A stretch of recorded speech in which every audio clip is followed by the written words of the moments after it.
Estes imóveis são vestígios do que existiu aqui no passado. A partir de 1937, uma cidade foi praticamente construída para receber pessoas acometidas pela hanseníase, na época chamada de lepra. Na colônia do Bonfim, elas foram isoladas, deixaram para trás família, o trabalho e a vida que conheciam.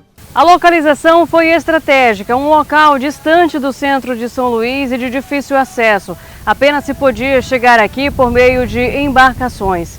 E mesmo que fosse de fácil acesso, ninguém queria vir para cá, porque aqui estavam as vidas isoladas pelo medo e pelo preconceito. Na antiga colônia ainda vivem alguns pacientes daquela época, seus familiares que herdaram os imóveis e outras pessoas que chegaram depois. Mas o que permanece é a história, marcada não apenas pela doença, mas pela dor de pais e filhos impedidos de conviver. Como viviam na colônia, os pacientes se relacionavam ou já eram casados e aqui tinham filhos.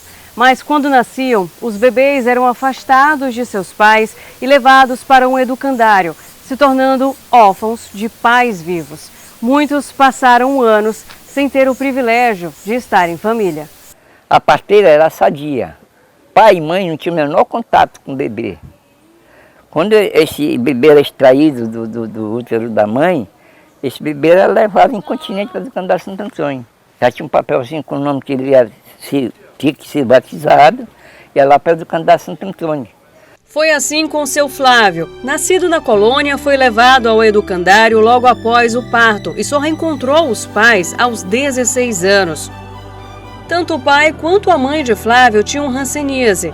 Hoje, aos 84 anos, ele relembra o primeiro encontro e as restrições impostas naquele período.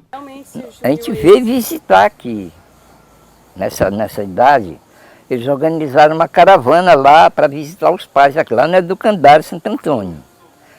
Então a gente era submetido a uma junta médica. Se você tivesse uma reuniãozinha, você não vinha. Imagine você, por exemplo, 16 anos, que você não vê pai e mãe. A primeira vez que você vai ver seu pai e sua mãe, você tem que manter uma distância, mais ou menos de 1,5 metro. Benção meu pai, benção minha mãe, Deus lhe abençoe e pronto. Abraço nada, calor humano nada, e a gente voltava para o educandário com a mesma frustração.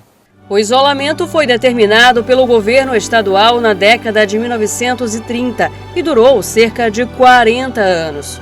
A separação dos filhos estava prevista em lei federal, medidas consideradas de segurança sanitária à época, mas que deixaram marcas profundas. Apesar da separação, seu Flávio também foi diagnosticado com hanseníase.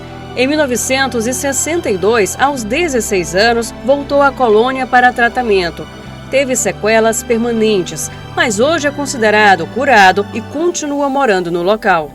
Parte dessa história está preservada no Memorial Domingas Ferreira Borges, que leva o nome de uma moradora que chegou à colônia aos 11 anos e permaneceu até o fim da vida. Em um dos cômodos estão registros das crianças afastadas dos pais, conhecidas como Filhos do Bonfim. Entre eles, um dos mais marcantes, o de Sônia Maria, que enviou aos pais uma foto e uma carta se apresentando como o anjo chorão pela saudade que sentia. O documento é de janeiro de 1969. Como meio de reparar os danos causados a milhares de pessoas, uma lei federal de 2007 concedeu pensão alimentícia a quem passou por essa política de segregação. Mais recente, em 2023, uma nova lei ampliou esse direito aos filhos separados de seus pais, que cedeu o pagamento de um salário mínimo de forma vitalícia, pago pelo INSS como forma de reparação histórica.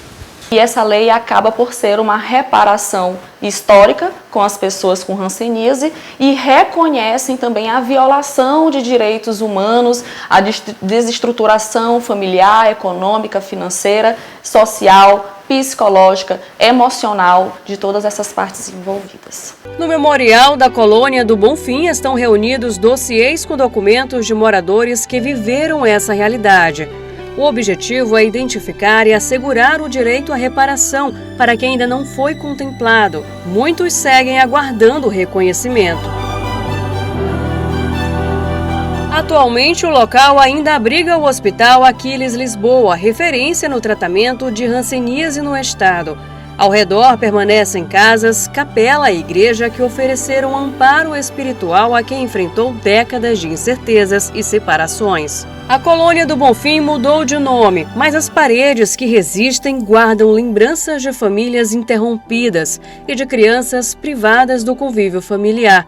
O capítulo doloroso dos chamados órfãos de pais vivos.